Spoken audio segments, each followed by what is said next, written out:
সকালে নরম রোদে নদীর পানি ঝলমল করছে। নীলু নদীর ধারে দাঁড়িয়ে নতুন সারি গাছ লাগাচ্ছে।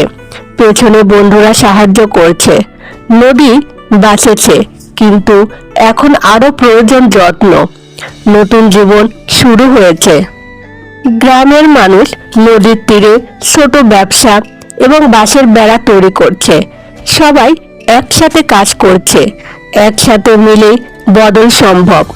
নদী যেমন আমাদের দেয়, আমরা তেমনি ফিরিয়ে দিই। মাছ আবার নদীতে লাফাচ্ছে, পাখি উড়ে আসছে।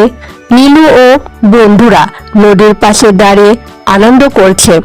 ছোট ছোট চেষ্টা, বড় বড় ফল। নদী আবার হাসছে, প্রাণ ফিরেছে। নীলু গ্রামের স্কুলে গিয়ে শিশুদের শেখাচ্ছে কিভাবে নদী পরিষ্কার রাখা যায়। ছোটরা মনোযোগ দিয়ে শুনছে। নদী রক্ষা মানে শুধু নিজের জন্য নয়, এটা ভবিষ্যতের জন্য শিক্ষা। নীলু আর গ্রামবাসীরা নতুন ফিল্টার তৈরি করেছে নদীর পানির জন্য। ছোট মেশিন ও পাইপ দিয়ে পানি পরিষ্কার হচ্ছে।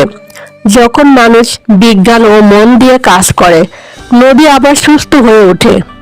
সূর্য উঠেছে, নদী শান্তভাবে বয়ে যাচ্ছে।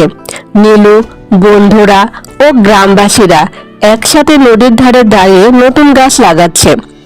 নদী বাঁচলো, জীবন বাঁচলো। আমাদের দায়িত্ব, আমাদের শিক্ষা। আমার যত্ন নাও, আমাকে বোঝো, আমার গল্প শোনো, তাহলে আমরা সবাই বাঁচবো।